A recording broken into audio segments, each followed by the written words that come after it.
Сағатыңды сөйлетейік. Сағат керек екенсің. Жерге қояйын. Көрермендер көріп отырсын. Тамаша бір сағат екен. Ұлттық бір ерекшелігі бар. Бұл не?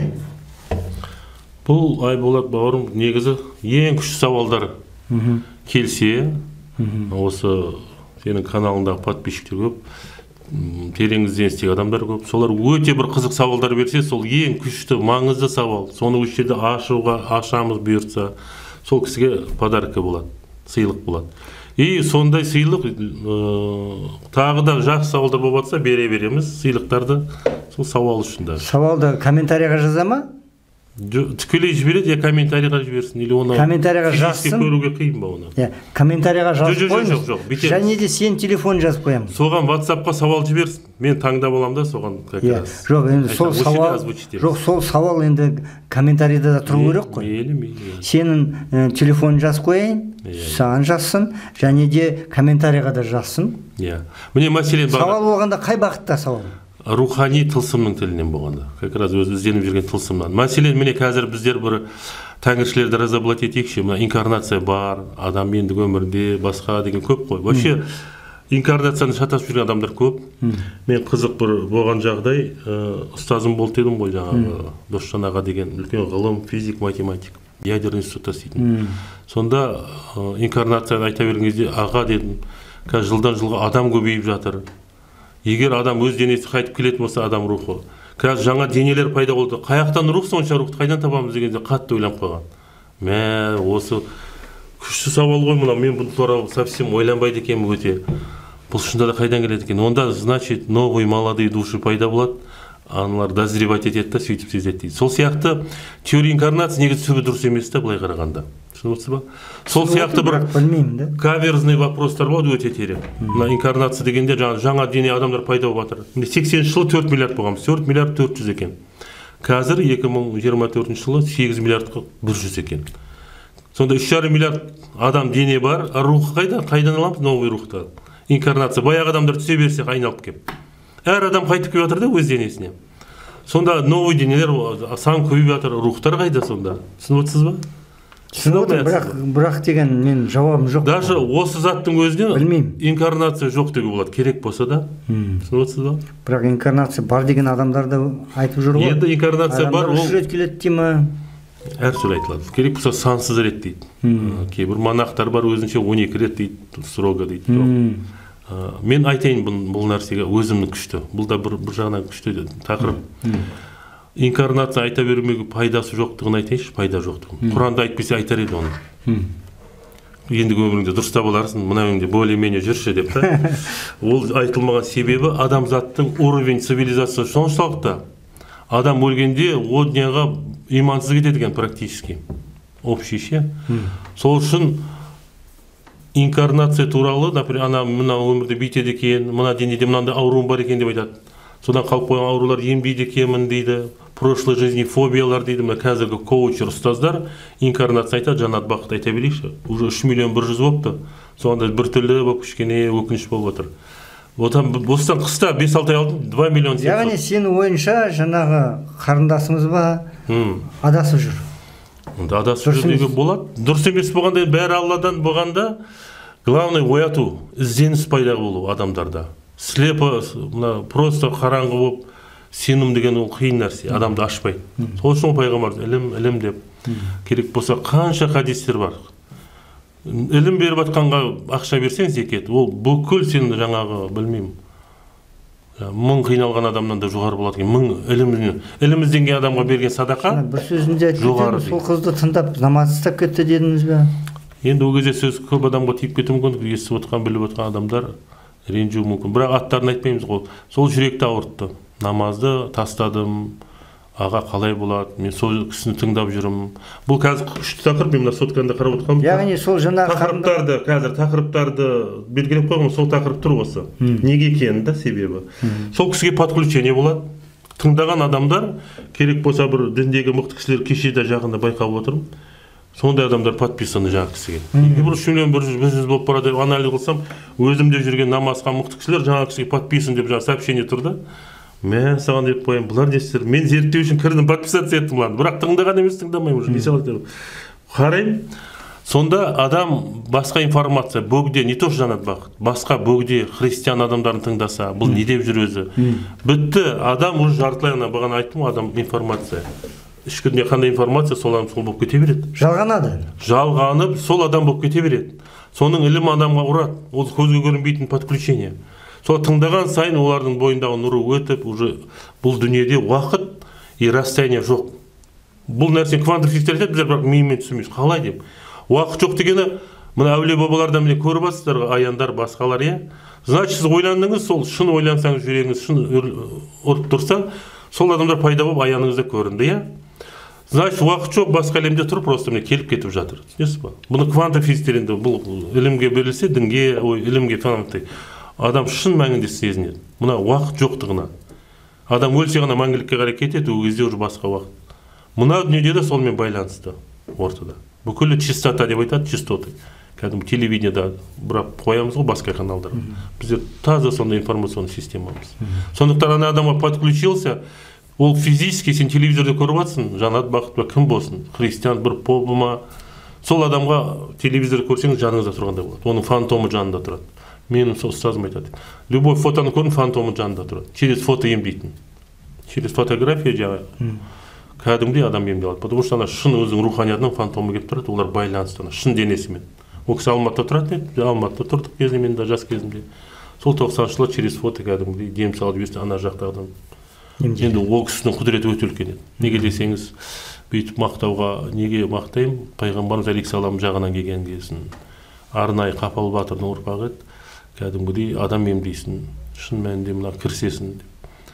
Пайғамбарымыз көріністен кейін жаңағы Құранды өз-өзіне бойына кіріп кетеді. И әріп қалай созылу керек, оның өзінің сыры бар, біздің имамдар білмей шығар. Руханиятта ана әріптер басқаша созылады, басқасы айтылады. Ол ілім басқа ілім. Періштелер ілім бар. Анау бір Ақтөбедегі кісі болды, алфавит бар. Сол сияқты ол кісі кішкене жаққа барып, календарлар шығып кетті сол жылдар, 2004-2005 жылдары. Әр әріптің өзінің цифровой код созылуы бар. Ол басқа әлем ұш. Вообще, сопылық пен шариаттың екеуі екі дүние. Анау басқа есік. Сопылық деген уже сен басқа адамның, сен мұна дүниеден уже басқасын деген. Негізі, мына сопылықта көбісі өзгермейтіні, или мына кеше бағана бір кісілерді айтып отырмыз, иә? Өте грубо дөрекі сөйлейді. Айта берейікші, қазақ халқы өзі ашық халық қой сондай. Ашықтықты айтсақ, может, емденерміз бәріміз. Комментарий жазып, пәленшеде ақша алдың, бүйттің ба. Сол адамдар сопылық жолда жүр жаңағы, әулие аралап. Сол әулиеліктен өзіне бойына пайдаланбайды, ондай жүрегімен, ондай ниетімен, әлі көзіңмен көрермеген дәлелдемен затты біреу айтып комментарий жазып, ол адам сонда ол әулиелік жолда не істеп жүр деп таң қаласында. Пайдаланбайды, рациональный өзіне ешқандай пайда таппайды. Потому что мына қазіргі оқылған намазхандарға да тиіп кетуге болады. Намаз оқып жүрсің, дәретің бар, бірақ ағайын туыстан ажырағансың, пайғамбарымыз хадистері 0. Сүннеттен айырылғансың, сәлемдесу, біреуге жәрдем беру деген сияқты сауаптардан ажырағансың. Әке-шешені құрметтемейсің, өткен намаз оқымайды деп. Иә, оның тамағын ішпеуі мүмкін, дәреті жоқ. Сондай болып жатыр ғой. Сондықтан олардың даму практически жоқ деуге болады, дамымайды ондай адам. Ол кезде эго-нәпс, эго деген баяғы мидың прямой хозяйны, бір деңгейде тұрып қалады. Сол миде информация соны перемалывать етіп, обработать етіп жүре береді. Бір сөзді айтып баяғы. Адам болмысы сондай екен. Бір нәрсе айналдырып, оны 100 жыл айтып жүре береді даже. Өзі мақтанып, өзі бүйтіп. Яғни бір рухани деңгейде байланып қалады да, бір ұстазға байланып қалады. Ол енді сопылықта бөлген ғой, мутмаина, амора деп, дұрыс. Сол бір мақамда қатып қалады, хайуани мақамда. Ана ұстаз не деді, содан өсе алмайды. Сол нәпс аморада қатып қалады. Өзін ізден өзгертейін деген адам практически жоқ екен, өзін қадағалайтын. Әр адам өзін мықтымын деп ойлайды. Құранда күшті аяттар көп қой. Жақсылық келсе дейді, мен жүрегіме сай, мен Алла деп жүрмін ғой, маған Алла берді дейді. Жаманшылық келсе, оң жағында адам ұстайсың дейді. Құранда да осылай жазылған. Осы адамнан келіп, осымен бизнес бастап едім, или осымен сөйлесіп жүремін, осының жамандығы тиді-ау, мына қол жүрмейтін бойы таза емес адам-ау деп шығады екенбіз. Бірақ өзің дұрыс еместігін мойындамайды. Күшті тақырып келіп отыр қазір, Аллах өзі. Міне мен бір қызық сәт айыра келгенде айтамын деймін, қалып қоя береді. Мына емшілерге көп барып зерттеймін, достарым көп, өте даже академик энергетики дейді, енді ол кісі қазір мақтап отыр, көп кісілер барады, өте үлкен аурулардан жазылып кетеді. Кейін бір күндері барсам, қай 1-2 жылдан кейін жаңағы кісілер тағы да барып, сол адамдар, бай, сіз жазылып едіңіз ғой, қалай деп отырып сөйлесем, маған енді ізденіс болғасын, сондайға күні бойы сондайлармен жүремін. Осы Алматыда жақын арада болып жүрген қызық жағдайлар. Сөйтсем, 1-2 жылдан кейін қайттан басталды. Сөйтіп сөйлесіп отырсам, баяғы адам, баяғы ішкі стержень, түсініп отырсыз ба? Діңгегі деймін ба, ортадағы. Жүрегі, қимылдары баяғы адам. То есть адам өзгермей, ана ауру бәрі қайтып келеді. Причинасы кетпеген да. Сен бүйтіп энергия жұлып аласың ол ауруды. Бірақ ана адам қайттан кейін ауырады. Айналып қайтып келіп тұрады. Потому что адам болмысы өзгеру, мына дүниеде жерге түстің ба? Өзгеру керек. Ислам деген нәрсе өзі ол о дүниенің нәрсесі. Сондықтан шахидизмнің түбін арт жағын имамдар айтпайды. Ол болмысың о дүние үшін өмір сүресің сен. Сол дүниеға иман демейші, для меня уже басқаша болған. Мен үшін кешіресіздер. Сознание, адам о дүниеға сознаниемен барады. Сол сознание дайын емес екен ғой. Адам өлгенде қатты қиналады екен, өзінің кім екенін білмей қалады екен. Соны жаңағы Черниговскийлер айтады. Не бір мықты киелі кітапты оқып алсын, ол миде шіріп кетеді дейді жаңағы кісі. Сол қасіретті. Өзінің поптарын айтып жатыр. Мына мидегі библиялары, ана серое вещество миде жерде құмда қалды дейді. Ана дүниеге сознаниемен кетеді, сол сознанияда информация жоқ. Ол сознание, мына, например, біздің 5 уақыт намаз қандай алайықшы, қандай ашық тимесін қысқаша культурно айтып көрейік, әдемі қылып. Ол күні бойы 1 сағат кетеді 5 уақыт намазға. 24 сағаттың 1 сағатын алып тастайық. Әрқайсы біреу 15 минут, біреу 20 минут, біреу 3 минутта бітіріп тастауға болады. Соның 1 сағат общий болса, 23 сағаттың миде біздің тірліктеріміз, жұмыстарымыз, оның арасында армандар, оның көбісі Land Cruiser дейді, ендігі жыл коттеджді бітірсем, или құрсам, баламды оқуға түсірсем, бұл жақсы нәрсе, просто сол нәрсе басым міне. 24 сағаттың 1 сағаты ғана руханият, онда просто автоматически оқиды, баяғы айтқандай, обрядовой форме оқылынады, болды. Мына қалған болмыс 23 сағат под влиянием информации. Сол намазхан ана кісілер тастап кеткен кісілер қайттан айтуға тура келеді. Жаңағы 23 сағаттың ішінде жаңағы жанат бақытың бар, басқаң бар. Олар доминировать етсе, көбірек оқып жіберсе, соған кетіп қалады ана ішкі дүниесі. Ол потому что телегония деген нәрсені доказать етті уже. Әлемде физиктар. Мына намазға қарсы шығып жатқан адамдар, намаз тастап кеткен адамдар. Енді мен соншама намазға беріп нетпеймін да, 5 уақыт кейде болмай да қалады менде да. Бірақ мен намазға қарсы емеспін да. Мен намаздың құдіретін ауызбен толтырып жеткізе алмаймын. Намаздың хикметін түсінген адамдар намазды тастау мүмкін емес деп санаймын. Қарапайым тілмен айтып көрейін. Намаз көмек ретінде адамға берілгенде, намаз оққан сайын сен тазарып тұрасың. Мен деген ана шайтандардан таяқ жеп қалам шыққан сайын, күнде таяқ жеймін. Келемден ударетімді алып намаз оқып өзім қалпыма келіп бір рахаттанып қалам, жеңілденіп. Сол подключение қосып. Яғни мен өзім адамдығыма келем өзімнен. Оны айналдырып мен тазартып тұрады намаз деген. Адам болып қалуыма көмек береді намаз. Жүректі шуады ғой, шаяды ғой. Құран нұрымен. Мен білмеймін намазға қалай қарсы шығып отырғандарын. Құранға қалай қарсы шығатынын білмеймін. Өйткені Құран толық ашылып болған жоқ қой, Құдай-ау. Айболат, онда мен осы мысліңді ашуға тырысайыншы, әрине, сен көп тәңіршілермен сөйлестім, сонда байқағаным. Кейін өзінен сұрасам, арақ ішесің бе? Әрине, тойда қалай қазақ ішпейді дейді. Адамның подсознание эгосы ішетін болғандықтан ол ислам дінінде арақ запрещенный болды, ол уже автоматически Құранға қарсы шығады. Дінге қарсы шығады, неге десеңіз, уже арақты ішуге тыйым салынғасын, а оның болмысы басқа әлемде, ой, ол емес қой деп спорить ете береді ол кісі. Түсініп отырсыз ба? Ол ешқашан жақындатпайды. Тем более жаңағыдай мощный адамдармен байланысқан көбісі жоғарыда интеллигентный, жазушы, журналист, Құдай-ау тәңіршінің ішінде. Соларды аналар олар үшін авторитет. Олар Құран дұрыс емес. Біреуі мен қатты оқитын дейді, бірақ имамдардан олардың ішкі дүниесін көріп, олар сатқындығын көріп, сатқын дегенде жаманшылық істегенін көріп, мен жаман көріп қалдым дейді. Қарсы шығып жүр екен, мен айтам, сол күшіңді енді тәңіршілікке жібершін, тәңіршілік онда. Соны да түсінбейді. Мына сана шектеулігі соншалықты, осыны құрметті қауым тыңдасаңызшы, соншалықты, сонда дінге қарсы күрескен күшін өзінің шын тәңіршілігіне салшышы, жаңағыдай адамгершілік. Біздің бабаларымыз да тәңіршілік болған. Суға құрметін, адамдарға құрметін, әруаққа құрметін, даже өзінше ол соны дамытыңдаршы. Мен айтқам, мен ойлағам, мені қосат шығар деп. Мен неге десеңіз, олар түсіне алам да, ішкі дүниесін. ал мейлі рухын көбейтіп біздер құл болып жүрмейік деген доминирующий состояние сол. Біз құл болып кеттік, біз діннің кесірі тиіп жатыр деп қояды. Біздерде қандай халық едік дейді, бүкіл әлем жартысын алған. Ол шындық. Рухтың түскен емес, ол енді келешекте идеология байланысты болады. Өзімізге сол тәңіршілерге де байланысты осы қазір тыңдаса. Қолға идеологияны алсақ, жастарымыз тәрбиелесек, орнына келеді оның бәрі. Батырлығымыз орнына келеді. Бетіне тіке айтатынды, ханның да бетіне айтқызған, правильно же, Бұхар жыраулар. Сонда айтайын дегенім, нерационально, ақымақтық деп айтайыншы, кешірсін мені Алла Тағала. Сол күштің бәрін сарыптап жатыр ғой, дінге қарсы бір жерден информация дейді. Мынау бүйтіпті, Мекка картада жоқ екен дейді. Мына адам ондай емес екен дейді. Бұл қолмен жазылмаған. Пайғамбарымыздың хадистері 200 жыл кейін шыққан, өз кезінде жоқ еді деп қайдағы апелляция етеді, сондай сөздермен не қылады. Сананың шектеулі бүкіл күшін басқа құрады. Айтпекші мен айтайын дегенмін, егер олар ақылды болса мен айтамын, давай, Кенесарының бабаның басына ақша жинап құрайықшы. Памятің нормальный, мына жезқазған, Кенесары емес, кімге айтқам? Жаңа бабамыз Жошы ханға. Пожалуйста, Жошы ханға жоқ құрсақ, сосын өздерінің ішкі дүниенің мысль деген энергия. Пайғамбарымыз көп нәрсені астары бар хадистер, оны біздің имамдар ашпай ма, может келешекте біз смело осы тақырыпқа айтармыз, шынайы действительно бір мемлекет заман деп. Сонда даже памятникті құрып, оның әруағын шақырып, тәңіршілер сонымен айналысса. Пожалуйста, как раз мықты қазақтар тәрбиеледі. Өзін болмасын, өзін. Ана әруақ ана памятникке байланады. Әр памятник образын келтіріп істейді, бұл туралы үлкен ілім көп. Осында бір күн ашайықшы. Мына скульпторлер жай адам емес. Сол кәдімгідей қиналып тұрып, қолы бармай, жаңағы өтініс ұстап жатқан кезде художниктер бір автобус состояние кіріп сосын салады, қолы өзі кетеді. Түсініңіз бе? Анаға максимально ұқсап кетеді. Оны ана әруақтың өзі тілеп тұрады. Ол адамды ойланып сызып жүр, жылдар бойы жаңағы художественный скульптура. Сол адам сыздық істеткенде бір жақсы әруақты, мына Москвада сондай адам бар, ұмытып отырмын.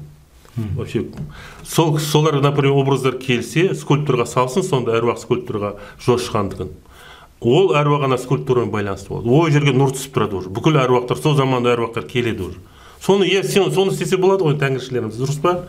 Бір рациональ жоқ, әшейін, эго деген жаман нәрсе, адам өз кішкене начитанный, жарты білімдік опасность адамға.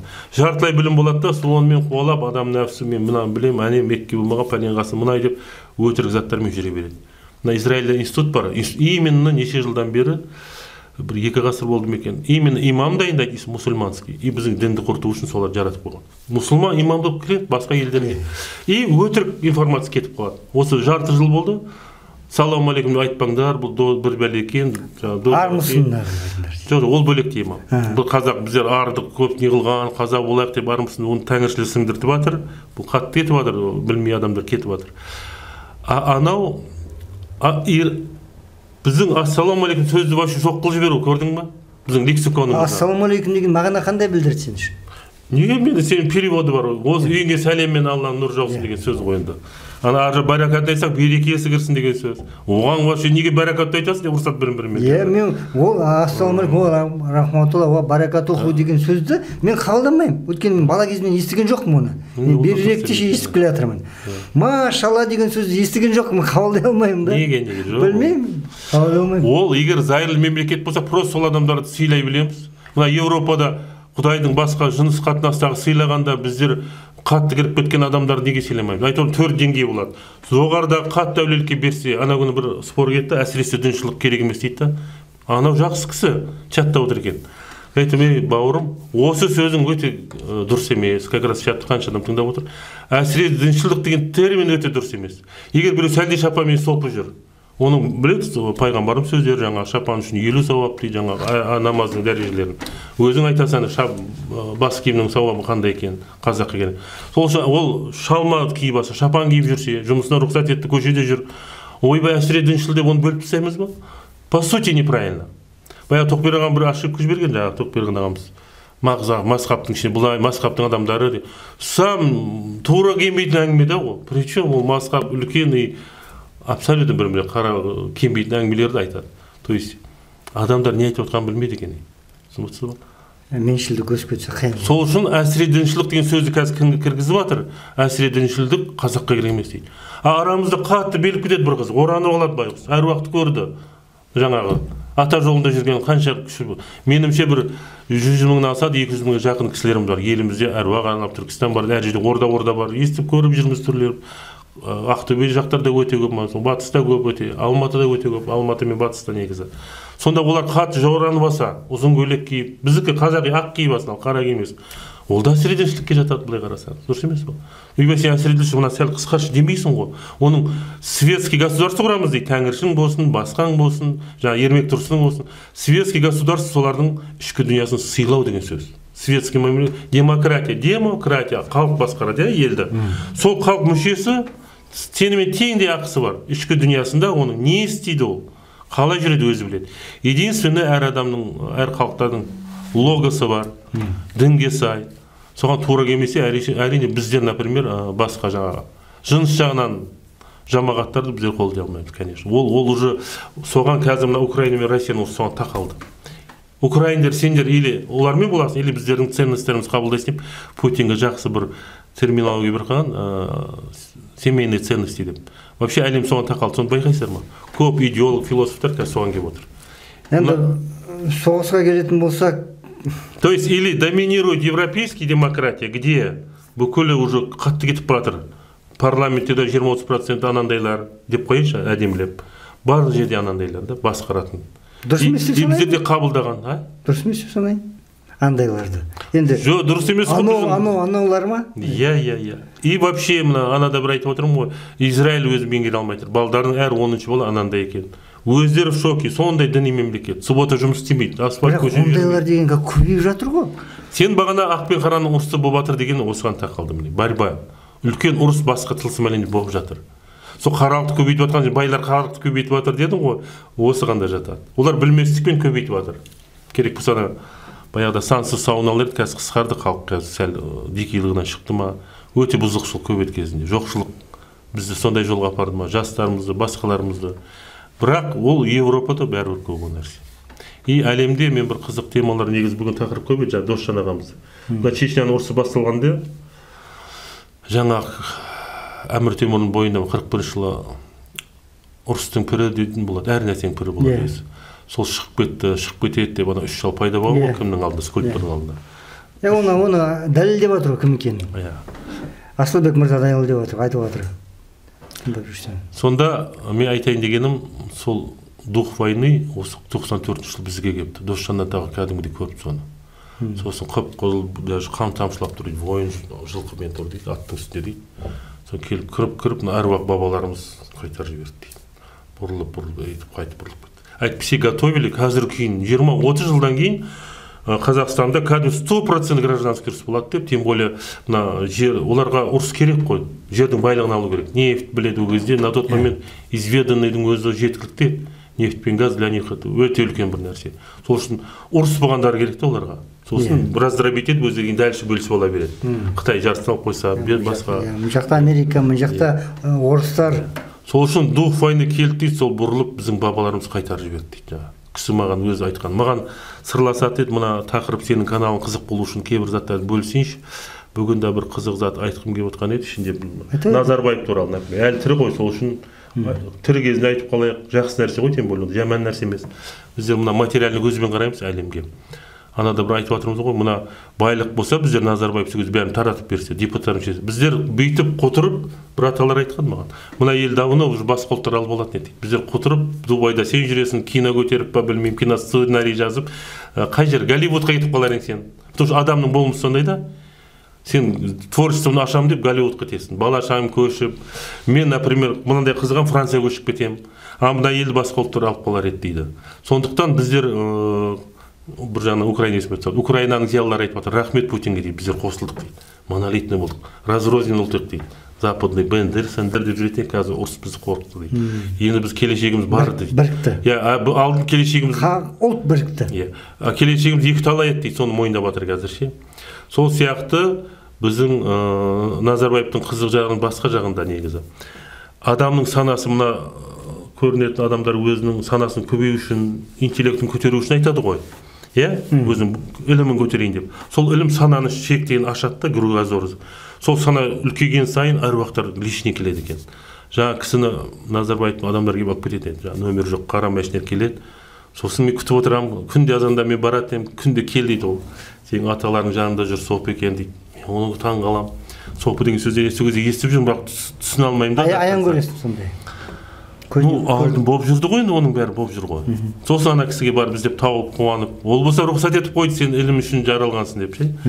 Сосын қуанып жүремін, жаңағы кісі кейін саған айтайын дейді, жаңағы аға атамыздың адамдары келіп алып кетеді, барып белая резиденция форманың бойында, баяғы резиденциясы кәдімгі акимат, өртенген акиматтың жанында. Соны тазалатқызып қойып берді дейді, жаңағы Нұрекеңнің адамдары дейді. Соның ішін тазалап, бойын жаңағы установка қылып кетемін дейді таза. Кейін аталар келді дейді, өзім бабаларым. Уже дінге мұсылманшылар қатты кетіп, үлкен әулиелермен сөйлесетін болғасын, жаңағыны қой деп айтты дейді. Кейін жаңағы Назарбаевтан келгенде 5-6 жылдан кейін бармайын болды, маған рұқсат жоқ деп айттым дейді. Сол кезде ол барып жүріп, Нұрекеңнің қасында бірінші кезде 2 шал жүретін еді дейді. Кейін 1-2 жылдан кейін барсам дейді, 3 шал пайда болыпты дейді. Кәдімгі қасына қорқыта барсам жан-жағынан келіп тұрып алады дейді. Кәдімгі үлкен батыр киімдер дейді. Нұрекеңнің өзі де былай ана Қарасай батырмен не қылады, аян көріп мамасы туған ғой. Бәрібір қазақтың баласы ғой, біздер жамандамау.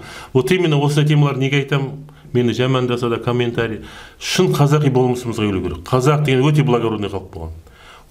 Шынымен не істеп қойып кейін айыбын мойындап отырса, жаңағы құнмен төлеп, жылқылармен ба табуын, әйтеуір кешіріп, кешірім сұратып, құнмен алдырған. Оны өлтіріп, қамап тастаймыз деген зат табиғатымызда жоқ. Кеңдігіміз сол да. Сол кеңдігімізге келсек, негізі пейіліміз кеңдігіміз. Пейілімізде, санамызда рациональное зерно деген сөз бар ғой. Олдан өлтіріп сана пайда жоқ. Ана Жириновский байғұстың ақылы көп екен қайта сол кезде. Шовинист болсын, енді жаман адам ғой. Құдай келсін, қазақша айтайық, жаман адам да. Бірақ байларды қамап дейді да, неге пайдасы бар дейді. Ақшасын алып алайық та жұмыс істеткізіп қояйық сол мемлекетке дейді. Не қылады, семьясына жаратып дейді. Сонда бір, енді ол кісі еврей ғой, сол ақыл жеткенде біздер неге бұдан жоғары емеспіз? Бабаларым сондай мықты болған деймін да. Сол үшін жаңағы Назарбаевты мыслін бітіріп тастайыншы. Сол кейін бір 3-4 жылдан кейін маған уже 4 ата тұр жағын дейді. Әр сананың адам ілімге берілген сайын, ол кісі енді дінге берілген жоқ қой. Бірақ сана өскен сайын аталар, сол лишний аталар, новый движениеге сол лишний сана келді ғой. Геополитика жағынан уже ол ой салып тұрады да, түсініп отырсыз ба? Біздер только за счет ноосферы, бабалардың арқасында сана келеді бізге. Егер өзіміз руханиятқа жалынбасақ, жүре береміз. Ол не обязательно рухани установка даже. Рухани да келіп тұрады. Мына олигархтар, миллиардерлерді, ол жаңа бабалар келеді өзінің, ең мықты бабалар. Ол уже ілім ретінде де сананың шегі шыққан кезде, ана крупный завод движенияларын біліп тұрады. Әр схеманы көріп тұрады. Қалай жүрді? Олар өте ақылды, өзі миллиардтан ақша жоғалтпау үшін әртүрлі терең геополитиканы ізденеді, басқандықтар, или бір темамен бір бизнесті қолап жүр ғой. Соның дәл шар жағын только сана арқасына көреді. Біздер өзімізде ештеңе жоқ. Бұны физиктер айтып кеткен кезде, Ньютондар, басқалар обязательно руханияттан келеді. Бүкіл наука жаңағы новый открытиялары олсыз мен аша алмасым дейді. Оның енді бір өзінің несі бар, өз-өзімен келген еместігін дәлелдеген де көп ғұламалар. Физик әлемде, ядерщик, ол микробиолог ба, кемей жүріп жоқ жерден өзі бір қызық болады екен да, уже привнесенный екен айтады. Сол неге? Жаңағы как раз тибетский мақтан қазасаң бәрі мозаика қиналып отыр. Не дейді, екінші киім кигенде әруақ қону деген сөз бар ғой, арқа қонған.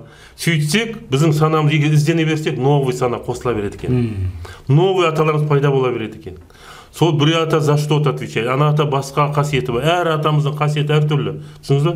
Біреу жауынгер, потому что біреу зияндық істеуі мүмкін, сол барады да ананы кіме ұрсып кетуі мүмкін ба, қорғай ма, или пайда болса болды ғой. Негізі маған да бір айтқан, көп не қылма деп, айбалты алып бір атаң бар екен, ана барып шауып тастамасын деп, яғни көріпкел кісілермен қашан өлейін деп, жер бетінде қанша емші көріпкел болса барып шықтым да кезінде. Онда ана сөздерді анализ қыламын өзім, тем более Шурик сияқты блокнотпен жүремін ол кезде.